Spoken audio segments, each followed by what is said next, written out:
यामध्ये हे जे जजमेंट येणार माननीय अध्यक्ष राहुल नार्वेकर साहेबांचं, हे जजमेंट भारतीय संसदीय लोकशाहीच्या इतिहासात हे अत्यंत महत्त्वाचं लँडमार्क जजमेंट असं गणलं जाईल. कारण जसं संविधानामध्ये गोलकनाथचं जजमेंट असो, केशवानंद भारतीचं जजमेंट असो किंवा मिनर्वा मिल खटल्याचा निर्णय असो, हे भारतीय संविधानामध्ये अजरामर ठरलेले खटले आहेत.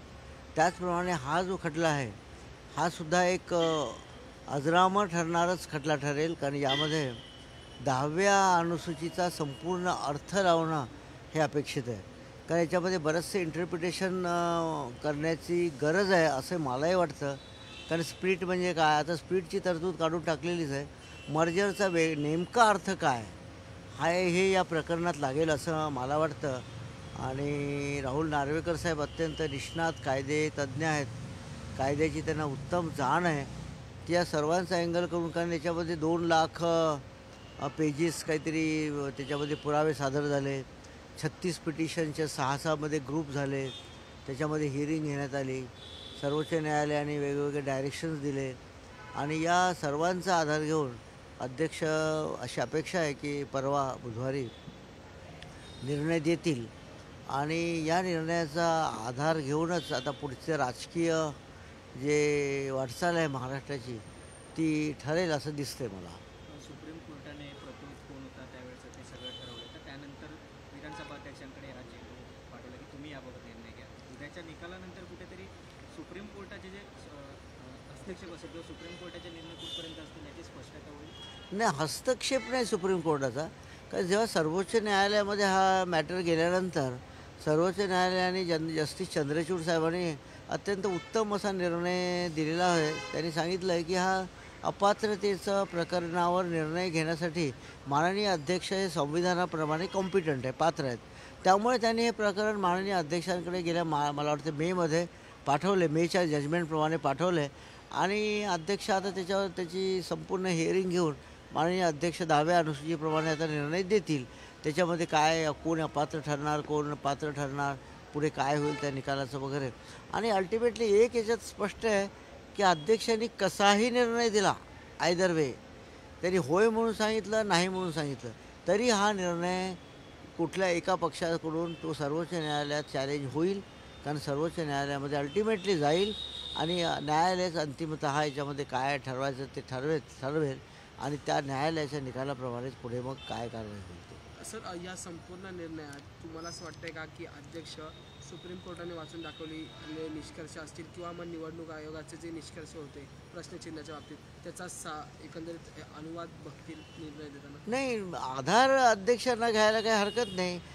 इलेक्शन कमिशनचा निर्णय, शिवसेना कोणाची या संदर्भातला निर्णय आहे, सर्वोच्च न्यायालयाची डायरेक्शन आहे, ते तर पाळलेच पाहिजे अध्यक्षांनी. पण सर्वोच्च न्यायालयाने ते कुठे असं म्हटलेलं नाही आहे की हे त्यांच्यावर बाइंडिंग आहे म्हणून. त्यांनी इंडिपेंडंटली निर्णय घेण्याचे आदेश अध्यक्षाला दिलेले आहेत. त्याच्यामुळे अध्यक्ष या कायदेशीर तरतुदीचा संपूर्ण अभ्यास करतील आणि सर्वोच्च न्यायालयाचे यापूर्वीचे निर्णय आहे, कमिशनचे निर्णय आहे, या सर्वांचा अभ्यास करून जे त्यांच्यापुढे आर्ग्युमेंट झालेले आहेत, महेश जेठमलानी आहे, देवदास कामत साहेब आहेत, यांचं जे दोन्ही पक्षांचं जे आर्ग्युमेंट झालेलं आहे, त्यांचे साक्ष-पुरावे झालेले आहेत, क्रॉस एक्झामिनेशन झाले, हे सर्वांचा विचार करून आता निर्णय 4 तारखेला आपल्याला अपेक्षित आहे. सर, ह्या संपूर्ण निर्णय आल्यानंतर नवीन काय काय गोष्टी आणि तरतुदी येऊ शकतात किंवा जो परिशिष्ट 10चा कायदा आहे तो अद्याप किती बळकट होऊ शकतो? नाही, परिशिष्ट 10चं इंटरप्रिटेशन याच्यामध्ये नेमका अर्थ काय बाबा, मर्जरचा नेमका अर्थ काय, मर्ज झाल्यानंतर 2/3 मर्जरला त्यांनी अनुमती दिलेली आहे. 2/3 सदस्य जर एका पक्षापासून वेगळे झाले तर त्यांना कुठल्या तरी पक्षात सामील व्हावं लागेल. त्याचा अर्थ काय, या घटनेमध्ये या प्रकरणामध्ये कोणीच सामील झालेलं नाही आहे. ते सर्वांनी सांगितलं की हा मूळ पक्ष माझाच आहे, त्याच्यामुळे कुणीही इकडे तिकडे गेलेलं नाही. याचासुद्धा अर्थ लावणं आता अपेक्षित आहे या 10व्या अनुसूचीमध्ये. आणि निश्चितच त्याचे परिणाम राज्याच्या राजकारणावर होईलच. कारण समजा निर्णय असं काहीतरी लागला तर त्याच्यामध्ये मग शासनावर परिणाम होऊ ऑफकोर्स मेजॉरिटी आहे, सत्तारूढ शासनाला मेजॉरिटी आहे, त्यामुळे फारसा काही परिणाम असा मेजर सबस्टॅन्शियल परिणाम होणार नाही. पण निश्चित थोडाफार परिणाम होईल राजकारणात. मुख्यमंत्र्यांवर देखील अपात्रतेची टांगती तलवार कदाचित त्यांच्या विरोधात निर्णय घेणार. हा निर्णय समजा त्यांच्या विरोधात गेला तर त्यांना मुख्यमंत्रीपद राजीनामा द्यावा लागेल आणि कारण मेजॉरिटी असल्यामुळे पक्षाला दुसरा कोणीतरी त्याचं हे होऊन पुढे चालू राहील.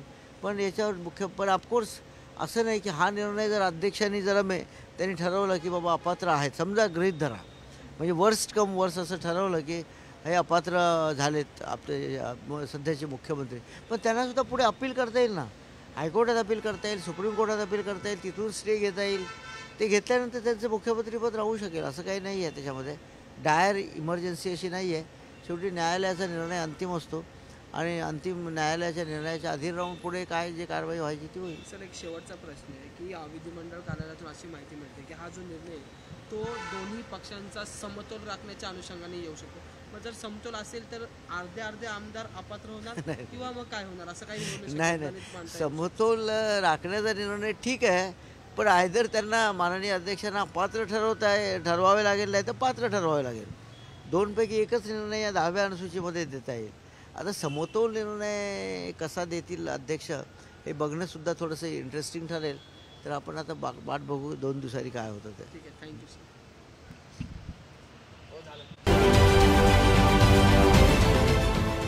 देश विदेशातील प्रत्येक घडामोडींचे लाईव्ह अपडेट मिळवण्यासाठी आता साम टीव्हीच्या सर्व सोशल मीडिया प्लॅटफॉर्मला लाईक, फॉलो आणि सबस्क्राईब करा. तसंच सर्व नोटिफिकेशनसाठी बेल आयकॉन प्रेस करायला विसरू नका.